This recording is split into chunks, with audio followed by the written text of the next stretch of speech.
यही वो प्राचीन शिवलिंग है जिसकी रावण के दादाजी ने अपनी तपस्या से प्रकट किया था। और यहाँ जैसे रावण के 10 शीश थे वैसे भगवान के भी 10 शीश बताए जाते हैं। रावण के नाम के किसी को पता भी नहीं था इतना कि विसरक का रावण था। बहुत लोग बागो सोचते थे रावण कहाँ का है। मतलब कि फूलन देवी के जरिए से हुआ है। अभी भी फूलन देवी के जो पति हैं, दूसरे पति उमेश सिंह जी दिल्ली में जो रहते हैं, वो अभी भी आते हैं और उनका परिवार अभी भी आता है। बेसरख नाम इसलिए इस गांव का पड़ा क्योंकि जो रावण के जो पिता थे विश्वेश्वरैया, उन्हीं के नाम पे पड़ा है गांव, क्योंकि रावण का जन्म यहीं पे हुआ था। पहले जो पूर्व प्रधानमंत्री थे चंद्रशेखर जी, उन्होंने इस शिवलिंग की जांच करवाई। जो ये शिवलिंग ऋषि पुलस्त ने अपनी तपस्या से प्रकट किया था। तो पूरे देश को ये पता है कि एक गांव भारत में ऐसा भी है जहाँ पे दशहरा नहीं मनाया जाता है और वहाँ पे रावण नहीं फूका जाता है। जो भी नया काम करेंगे रावण का ही नाम लेंगे। रामचंद्र जी को नाम लेते हैं। रावण के नाम से डीजे बनाए थे, रावण के नाम से चला रहे हैं। तो अब जहाँ भी जाता है सबे पता है रावण डीजे के नाम से हाँ विसरक का है रावण है। जो प्रभु श्री राम की जो कथा है वो बिना रावण के संभव नहीं है। अभी मैं नोएडा से लगभग 15-20 किलोमीटर दूर मौजूद हूँ। यह जो गांव है, जिस गांव का जो रास्ता अंदर जा रहा है, इस गांव का नाम है बिसरक। बिसरक गांव का जो इतिहास है उसको कहा जाता है कि यह जो गांव है वो रावण का गांव है। यहाँ रावण का जन्म हुआ था। ऐसा भी कहा जाता है कि इस गांव में रावण का कोई मंदिर है, उस मंदिर में रावण की पूजा होती है।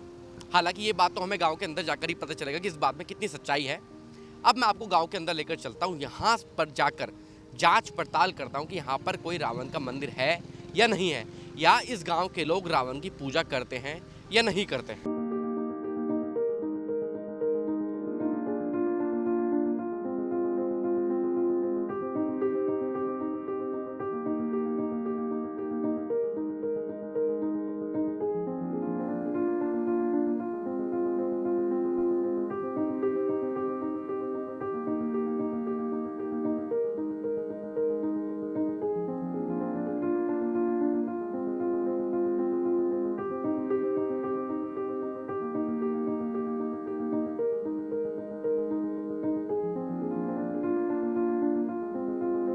देखिए, बिसरक गांव की शुरुआत से लेकर अंदर मंदिर ढूंढते ढूंढते अब हम मंदिर पर आ पहुंचे हैं। हालांकि जो रास्ता है वो बड़ा ही उबड़ खाबड़ है, प्रशासन का इस ओर ध्यान नहीं है बिल्कुल भी। अब मेरे पीछे देख सकते हैं वही मंदिर है जिसको रावण का मंदिर कहा जाता है। अब मैं आपको इस मंदिर के अंदर लेकर जाता हूँ। यहाँ पर सबसे पहले ढूंढता हूँ कि रावण की मूर्ति कहाँ है, रावण की मूर्ति कहाँ पर है, और यहाँ के जो लोग हैं जो यहाँ पर पूजा करने आ रहे हैं उनसे ये भी जानूंगा कि वो लोग रावण की पूजा करते हैं या नहीं करते हैं।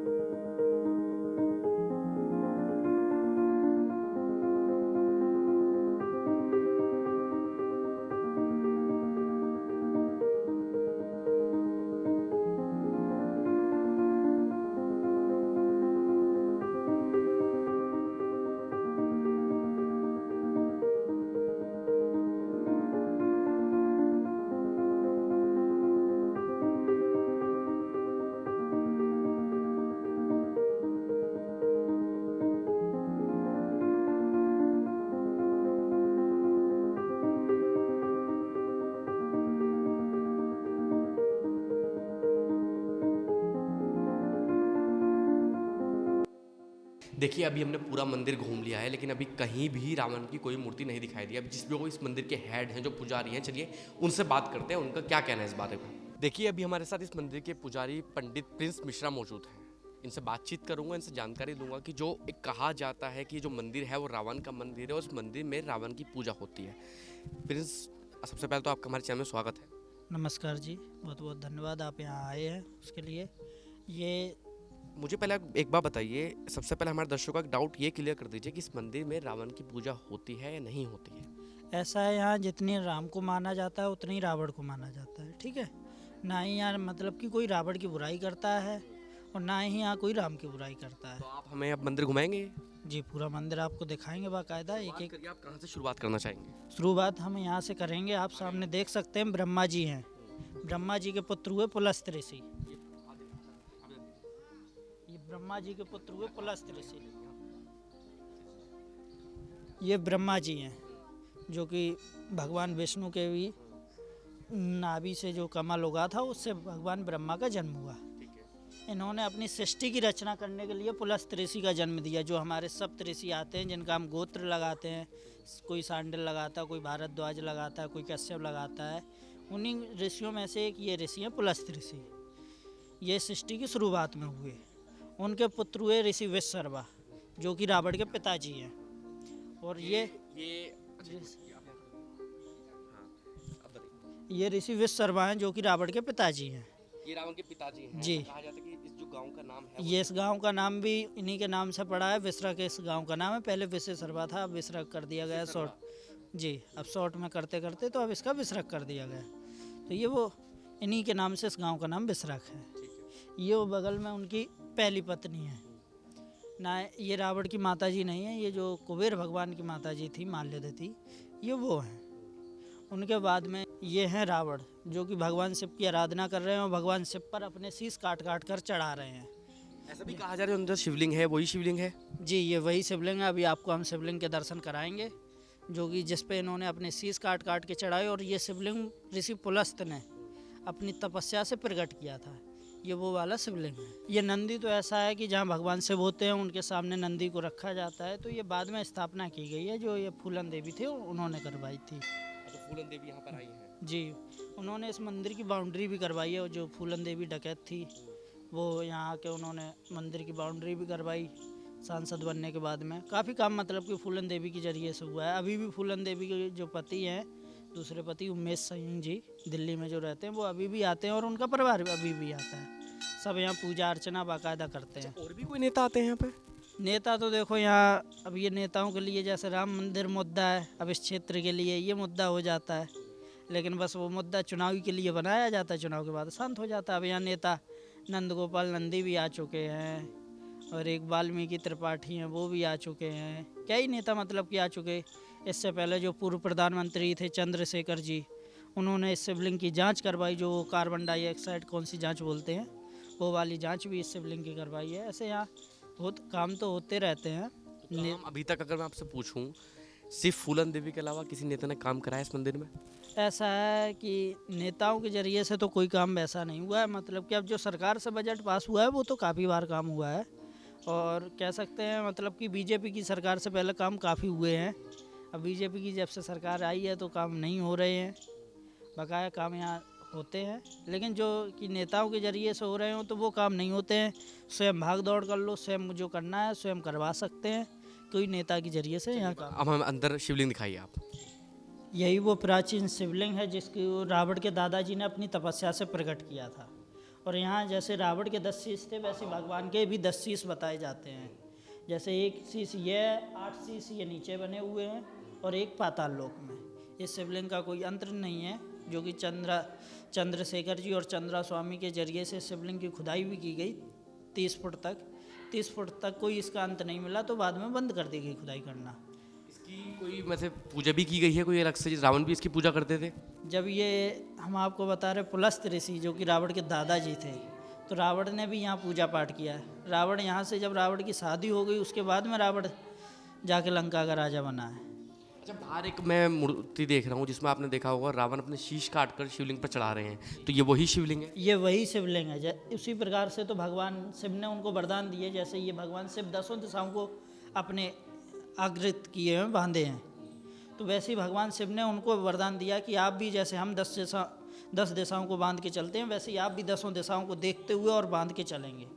जब तक हमारी आपकी इच्छा से कोई काम नहीं हो सकता है 10 दिशाओं में, आपकी इच्छा के बिना। पुजारी जी ने एक रहस्य में जानकारी दी है, क्या है वो जानकारी? ये जो गुफा है गाजियाबाद में दूधेश्वर नाथ मंदिर है, गौशाला नगर में। इस गुफा से रावण जो था यहाँ से पूजा करने जाता था। वो रावण ने, जब रावण को मेघनाथ का जन्म हुआ तो उन्होंने वहाँ स्थापित किया शिवलिंग। उनकी वो इसी सुरंग के जरिए से जाते थे वहाँ पूजा करने। तो फिर गेट खुल जाता है अभी? हाँ, गेट खुल जाता है, लेकिन नीचे अभी बंद कर रखा है। इसके नीचे मतलब कि अब कुछ नहीं है, नीचे एक रूम टाइप का बना के बंद कर दिया गया है। देखिए दर्शकों, ये वही गुफा है जिसमें रावण यहाँ से पूजा करने गाजियाबाद जो दूधेश्वर नाथ मंदिर है वहाँ पर पूजा करने जाते थे।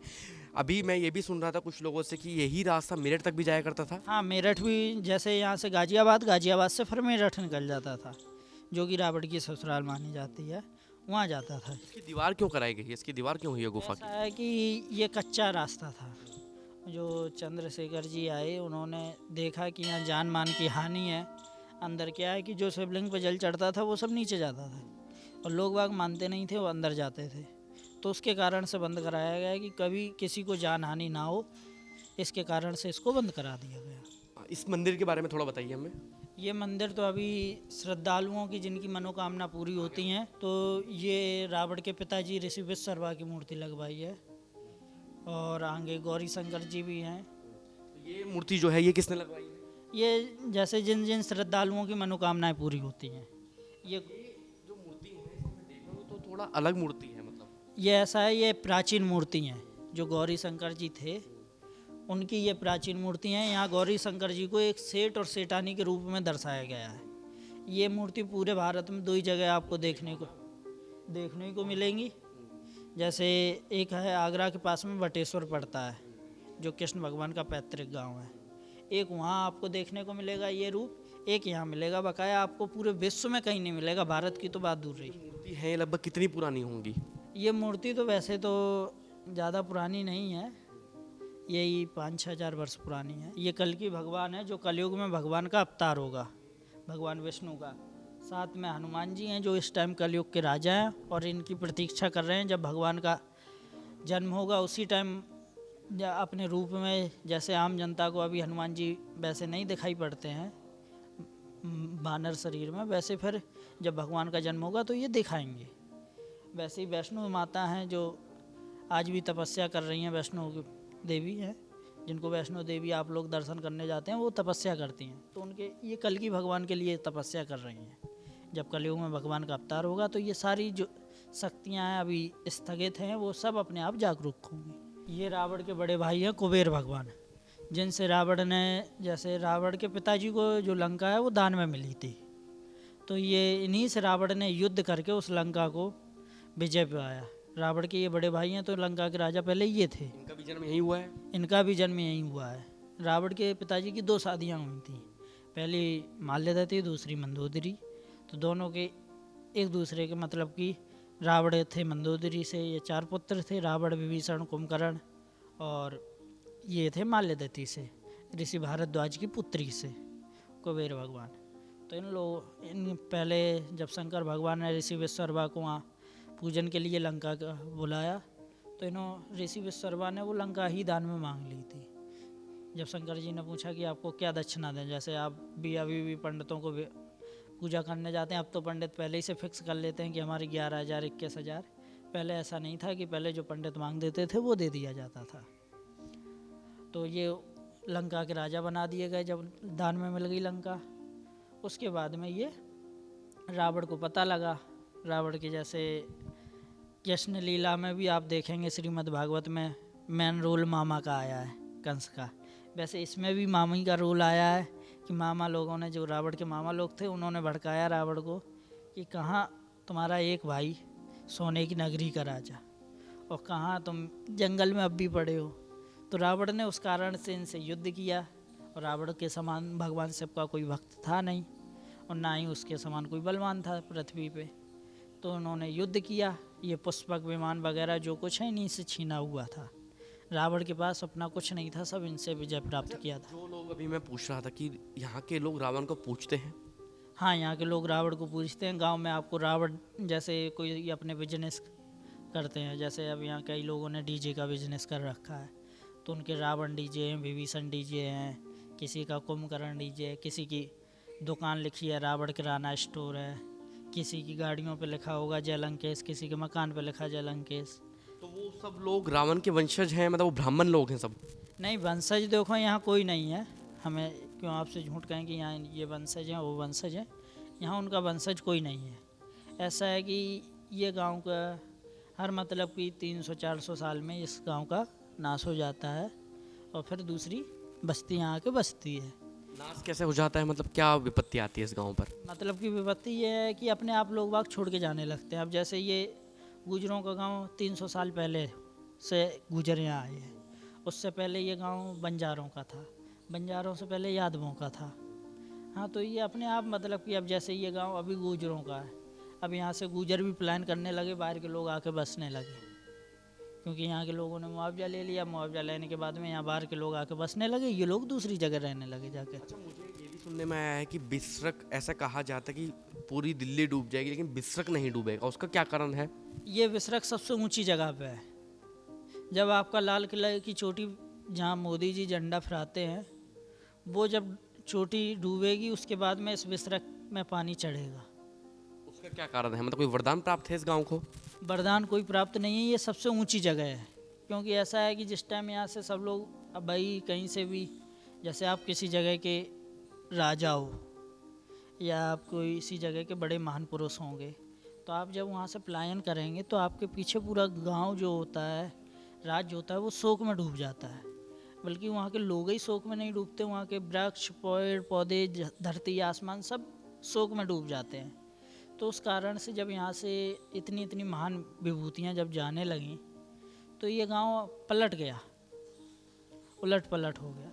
आज भी यहाँ कई जगह कंकाल निकलते हैं, 10-10, 12-12 फीट के कंकाल भी निकलते हैं, यहाँ दरवाजे भी निकलते हैं। अभी 1 महीने पहले जांच हुई थी तो एक मटके का पत्थर मिला, इतना बड़ा पत्थर मिला था, उसमें वो निकला था 8000 वर्ष पुराना। अच्छा, मुझे आप एक बात बताइए, मुझे एक बात नहीं समझ में आ रही है। जितना प्राचीन ये मंदिर है, लेकिन जब मैं इस गांव के शुरुआती एंट्री की मैंने, तो गांव में वो विकास देखने को नहीं मिल रहा है। सड़कों में पानी भरा हुआ है, गड्ढे इतने गहरे गहरे हैं, तो उसका क्या कारण है? उसका कारण होता है कि वहाँ के लोगों की आस्था, ठीक है। गांव को आगे ले जाने का पूरा मकसद होता है गांव के जो मुखिया लोग होते हैं, ठीक है। अब यहाँ के लोगों में इतना अपनापन आ गया है। पहले इस गांव में इतना पैसा नहीं था तो इन लोगों में बड़ी एकता थी। अब आपको हम और ज़्यादा नहीं कह रहे, जो हम अपनी नज़रों से देखते हैं कि यहाँ से, जैसे अब इस मोहल्ले के बच्चे को दूसरे मोहल्ले वाले बच्चे नहीं पहचान रहे हैं, क्योंकि यहाँ आ गया पैसा। अब पैसा आया, एक ज़मीन का पैसा ऐसा होता है, ज़मीन को माँ कहा जाता है, जो खेती होती है उसको भी माँ बोला जाता है। तो उस माँ का पैसा आया है तो उसके कारण इनकी बुद्धि छीन होती गई। तो ये इसके कारण से इस गांव में विकास नहीं हो पाता। ऐसी भी बात है कि इस गांव में दशहरा नहीं मनाया जाता है? देखो, अब हम आपको वही बात आ रही है, आप घुमा फिरा के, कि जहाँ का जो महान पुरुष होता है उसके लिए हर टाइम मायूसी छाई रहती है। लोग शोक व्यक्त करते हैं दशहरा के दिन? व्यक्त करते हैं, यहाँ रावण नहीं जलाया जाएगा। अब आप दशहरा वाले दिन आना, जैसे अभी यहाँ के लोगों के आप हम दिखाएंगे, 1-2 लोग अगर दिख गए अभी, तो जैसा उनका अभी चेहरा होगा वैसा आप दशहरा वाले दिन नहीं देखेंगे। अपने आप चेहरा पे मायूसी छा जाती है। अच्छा, ऐसा भी सुनने में आया है मेरे कि कुछ लोगों ने दशहरा मनाया भी है, रामलीला भी की है यहाँ पर। देखो, सुनने में जो आपको सुनने में आया वही हमको सुनने में आया। ना तो हम आज 50 साल के हो गए हैं, ना वो हमें कहानी पता है। बस हमने सुना है कि आज से 50-60 पहले यहाँ रामलीला हुई थी, जिसमें जो रामलीला करवा रहे थे उसके पूरा परिवार नष्ट हो गया था, मृत्यु हो गई थी। उसके डर से लोग अब यहाँ रावण वगैरह नहीं जलाते। रामलीला नहीं होती। एक प्रूफ जरूर मेरे सामने आया है कि आज से लॉकडाउन जब लगा था उस टाइम में इस गांव में एक व्यक्ति ने रावण जलाया था, तो उसी परिवार में 1 साल के अंदर 4 लोगों की मृत्यु हुई थी। तो जब से और लोगों में वो हो गया कि रावण को नहीं जलाना चाहिए, रावण हमारे मानने वाले हैं, पूजनीय है, तो ऐसा लोगों में अब मान्यता और ज़्यादा आ गई। अच्छा, सबकी मूर्ति मुझे दिखाई दी, लेकिन कहीं ना कहीं रावण की मूर्ति एक बाहर के अलावा और कोई मूर्ति नहीं है रावण की, कि लोग पूजा कर रहे हैं, लोग दीपक जला रहे हैं। ऐसा है कि यहाँ सबकी मूर्ति हैं। जैसे आपको बाहर अभी हमने आपको दिखाया रावण की मूर्ति, वैसे ही अभी बाहर बन रहा है, उसके बाद में इसके ऊपर काम लगेगा। महाराज जी ने जो मूर्ति है, पहले छोटी मूर्ति आई तो वो मूर्ति महाराज जी ने लगने नहीं दी कि इतनी छोटी मूर्ति नहीं लगानी है। तो महाराज जी जिस प्रकार से सीमेंट से मूर्तियाँ बाहर बनी हैं, इसी प्रकार से मेन गेट पे मूर्ति लगवाने का उनका बनवाने का सपना है कि इतनी बड़ी मूर्ति हो जो कि कम से कम 4 से 5 किलोमीटर दूर से दिखे। रावण की मूर्ति? हाँ, या रावण की मूर्ति हो, या जैसे वो आपने मेन गेट देखा काफ़ी ऊंचा है, उसके ऊपर रख जाए। आप पुजारी भी, अगर मैं आपसे पूछूं, कुछ लोग अगर आस्था रखते हैं रावण में, तो क्या कोई ऐसा, मतलब वो रावण की पूजा कर सकते हैं, दीपक जला सकते हैं रावण के आगे? बिल्कुल जला सकते हैं, क्योंकि रावण कोई गलत व्यक्ति नहीं है। आप रावण संहिता पढ़ेंगे जब, तो उसमें देखिए, उसमें रावण को कहीं गलत नहीं दिखाया गया है। आप समझिए, जिसने एक शिव तांडव स्तोत्र, ठीक है, और ऐसे कई स्तोत्र हैं, कई श्लोक हैं जिनको आज तक दूसरा कोई लिख नहीं पाया है, बल्कि ब्रह्मा जी ने स्वयं ने नहीं लिख पाए हैं, जैसे रावण ने आज। आप देखिए, जैसे शिव तांडव स्तोत्र है, जटाटवी गलत ज्वल प्रवाह पावित स्थले, इसकी लय देखिए, ठीक है, इसका तांडव, इस पे भगवान शिव ने इस स्तोत्र पे तांडव तक किया। तो जब इसको दूसरा नहीं लिख पाया तो उसके लिए वो कोई गलत व्यक्ति नहीं है, ठीक है। एक कल हमने उस पे देखा था सोशल मीडिया पे कि द्रौपदी को का जिसने चीरहरण किया उसको तो दुनिया भूल गई, जिसने सीता माता को छुआ तक नहीं उसको आज भी जला रहे हैं। तो ये लोगों में एक गलत फहमी भर दी गई है। ऐसा नहीं होना चाहिए कि रावण को जलाते हैं, बल्कि रावण एक पूजनीय और सम्मानीय व्यक्ति है। एक तरह से रावण को जो सीता माता हैं वो रावण की पुत्री भी कही जाती हैं।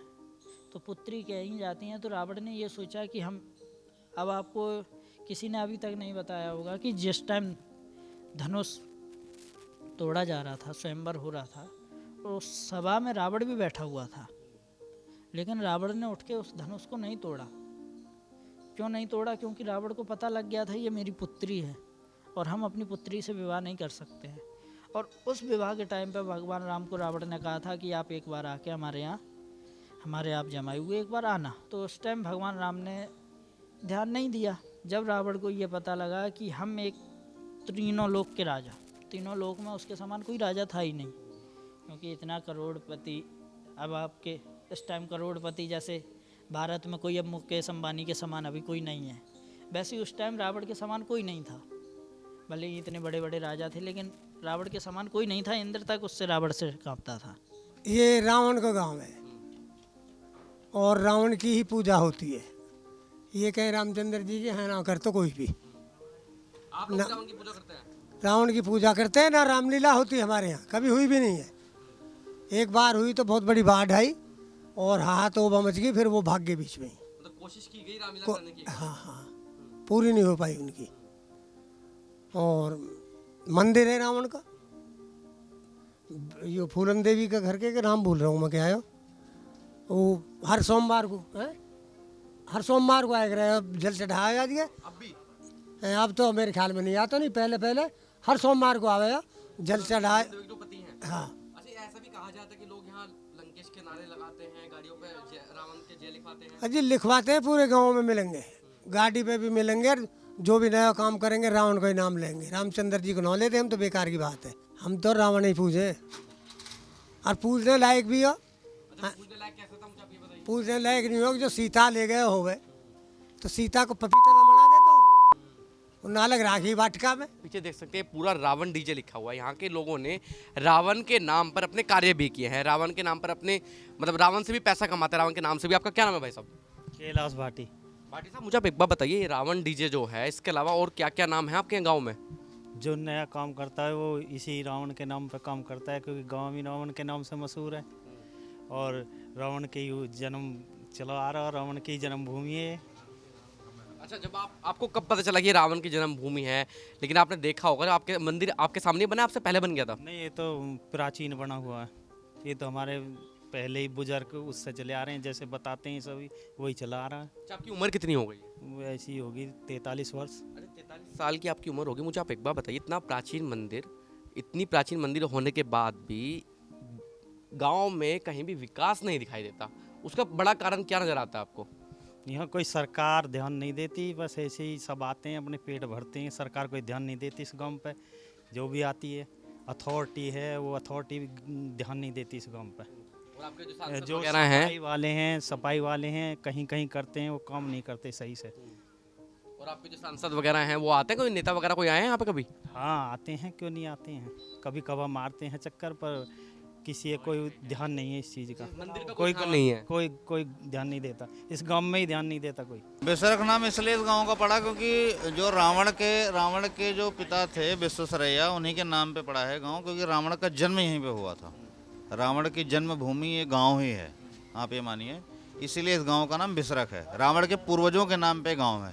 मतलब रावण के पूर्वज सब यहीं पैदा हुए, उनकी बहन, भाई, पापा, दादा वादा सब लोग? सब ये तो देखिए, बिल्कुल जब रावण यहाँ पैदा हुआ है तो उस समय तो सरकारी नौकरियाँ रही नहीं होंगी कि भाई अब जालंधर एक का ट्रांसफ़र हो गया, दूसरे गुवाहाटी हो गया। भाई पैतृक जन्मभूमि है, उनकी जन्मभूमि है, तो भाई बहन यहीं पैदा हुए होंगे। ऐसा भी हो सकता है कि रावण के पुत्र भी यहीं पैदा हुए हैं, ऐसा भी हो सकता है।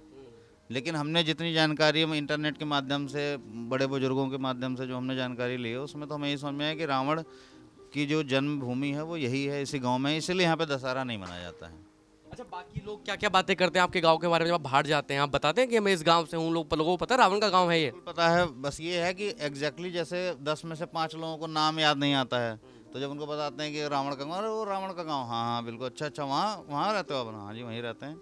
तो इस तरीके से जानकारी तो ऑल इंडिया को है, क्योंकि देखिए मैं आपको बता दूं कि आपसे पहले भी और भी बहुत मीडिया के लोग यहाँ पे आए हैं, उन्होंने लोगों से इंटरव्यू लिया है। तो दशहरे के टाइम पे पूरे देश में जैसे इस टाइप की चर्चाएं होती हैं, तो पूरे देश को ये पता है कि एक गांव भारत में ऐसा भी है जहाँ पे दशहरा नहीं मनाया जाता है और वहाँ पे रावण नहीं फूका जाता है। अच्छा, ये मैंने ऐसा भी सुना है कि लोग यहाँ श्रीलंका, जापान, इटली वगैरह से भी आते हैं कभी कभी।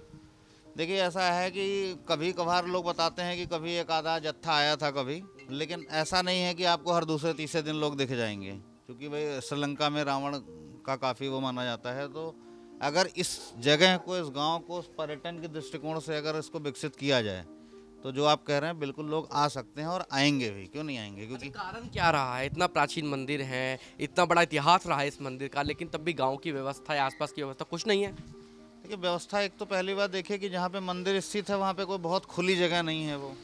अब जैसे आप देख रहे हैं कि 20-25 फीट का रोड है, अगर यहाँ पे जैसे मान लीजिए गांव वालों का भी सहयोग मिले, प्रशासन का भी सहयोग मिले और सरकार का भी ध्यान हो, तो ये गांव के लोगों के यहाँ तो इतनी भीड़ रहेगी कि जैसे आप माता वैष्णो देवी देखते हैं, मथुरा, वृंदावन और बड़े बड़े मंदिरों में देखते हैं, वहाँ पे डेली यहाँ पे भीड़ रहेगी। और खास करके सोमवार वाले दिन तो यहाँ पैर रखने की जगह नहीं मिलेगी। अच्छा, शिवलिंग की कहानी क्या है? उस शिवलिंग जो है अंदर, उसकी कहानी क्या है? कुछ जानकारी है आपके पास? अब एक बार हमसे एक बुजुर्ग मिले थे, इसी गांव में हम लोग बैठे थे ठंड के महीने में, तो उन्होंने बताया कि शिवलिंग में जैसे कि कभी, जैसे बाबा बता रहे थे कि एक प्रधान जी ने कभी खुदाई करवाई थी, तो खुदाई के दौरान मतलब उनको कुछ आवाज़ें आई, तो खुदाई हुई, मिला कुछ नहीं, कुछ ऐसी कुछ अननेचुरल चीज़ें भी हुई, तो उन्होंने उसको बंद करवाया और उसके बाद मतलब कि चीज़ों को व्यवस्थित किया, क्योंकि चीज़ें बिगड़ने लगी उस समय। आपकी याद में कभी गांव में रामलीला हुई या कोशिश की गई रामलीला करने की? मेरी याद में तो खैर नहीं हुई, लेकिन जैसे लोग बताते हैं कि एक बार रामलीला किसी ने सोचा कि नहीं भाई पुरानी परंपरा है, इतने वर्ष पुरानी मतलब परंपरा है, 10-12 हज़ार साल हो गए, तो इस परंपरा को समय के हिसाब से बदला जाए, रामलीला कराई जाए। रामलीला समिति गठित हुई, लोग आए, लोगों ने जगह निर्धारित किया, उसके बाद रामलीला की तैयारी भी हुई। लेकिन जैसे लोग बताते हैं कि 3-4 दिन के बाद किसी की उसमें तबीयत खराब होने लग गई, तो कोई बहुत सीरियस हो गया, तो कहीं पानी भर जा रहा, तो कहीं गड्ढा आने लग गया, तो कहीं बाढ़ आ गई, तो उनको वो बीच में ही रामलीला वो पूरी नहीं हो पाई। लोगों ने ऐसा बताया कि वो रामलीला पूरी नहीं हो पाई, उनको बीच में ही वो बंद करना पड़ गया। अच्छा, आप भी पूजा करते हैं रावण की? जी बिल्कुल करते हैं, उसमें कोई डाउट वाली बात नहीं है। हर रावण दिन करते हैं, दशहरे वाले दिन करते हैं? अब देखिए ऐसा है कि रावण शिव जी का भक्त था और शिव जी के भक्त हम भी हैं, तो देखिए जो शिव जी का नाम ले रहा है, हमें उसका नाम लेने में हमें कोई आपत्ति नहीं है। तो एक बार नारा लगा दीजिए, जय लंकेश। जय लंकेश, जय लंकेश। सब मिलके एक बार नारा लगा दीजिए। जय लंकेश।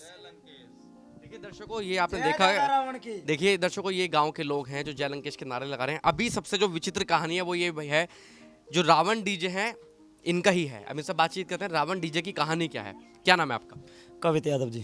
कवित भाई, मुझे आप एक बार बताइए, रावण डीजे का नाम रखना, बहुत सारे नाम हैं, मतलब अपना नाम ही रख लेते, रावण क्यों डीजे नाम रखा?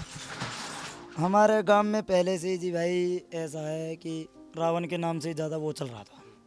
फिर ऐसा रावण के नाम के किसी को पता भी नहीं था इतना कि बिसरक का रावण था। बहुत लोग बाग वो सोचते थे रावण कहाँ का है, तो हमने सोचा कि कुछ उससे कार्य करते हैं नाम से, तो आगे को चलेगा नाम और गांव का नाम भी अच्छा होगा, तो इसलिए रावण के नाम से डीजे बनाए थे। रावण के नाम से ही चला रहे हैं, तो अब जहाँ भी जाता है सबे पता है रावण डीजे के नाम से। हाँ, बिसरक का है रावण। अच्छा, रावण डीजे के नाम से और कोई भी ब्रांच है, सिर्फ आपकी ही है बस रावण डीजे के नाम? ये 2 भैया और हैं गांव में हमारे, उनकी है और हमारी है। रावण डीजे सिर्फ एक ही है पूरी दुनिया में, और गांव भी एक ही है? हाँ जी, बिसरक गांव का ओरिजिनल है बिल्कुल, जो रावण है यही है। रखने को कोई बोल देता है रावण या वो कुछ भी, और किसी कुछ। अच्छा, ऐसे भी सुनने में आया कि कुछ लोग गाड़ी पर रावण वगैरह भी लिखवाते हैं यहाँ पे? हाँ, दुकानों पे भी जैसे रावण किराना स्टोर लिखवा देते हैं, गाड़ियों पे लिखवा लेते हैं रावण, जय दादा रावण भी लिखवा लेते हैं। बहुत वो हैं रावण का, बस ये है जहाँ भी लिखवाते हैं सबको पता लग जाते हैं ये बिसरक की गाड़ी है। बिसरक की वजह से जो पहचान बनाने के लिए वहाँ रावण का है कुछ यहाँ पे। अच्छा, बस आप जैसे डीजे का काम करते हैं, आप बड़े बुजुर्गों के बीच में बैठते होंगे, क्या क्या कहानी बताइए उन्होंने आपको? बहुत बताते हैं, वो पहली बात बताते हैं यहाँ पे बाढ़ आई थी कभी, वो रामलीला कराने के लिए सोची थी, बस सोची थी, वो हुई भी नहीं थी। बस जब ही आ गई थी वो, बहुत वो हुए थे। तो जब से बड़े बुजुर्ग बताते हैं, हमारे बाबा थे, वो सब कुछ कहानी ऐसी बताते थे। अब तो खैर इतने बड़े बुजुर्ग हैं नहीं यहाँ पे, जो होते तो मैं तुम्हें सारी कहानी बताता। अब तो फिलहाल ऐसे ही है जो भी, अब तो जितनी हमें जानकारी है हम इतनी बताएंगे, उससे फालतू की हम भी नहीं नेता वगैरह भी आए हैं यहाँ पर कभी? नहीं तभी तो महेश शर्मा, डॉक्टर महेश शर्मा और वैसे ये भी आते रहते हैं, पर ये आते हैं और लिकड़ के चले जाते हैं। आप देख रहे हैं नेट्रिक न्यूज, साहस सच कहने का।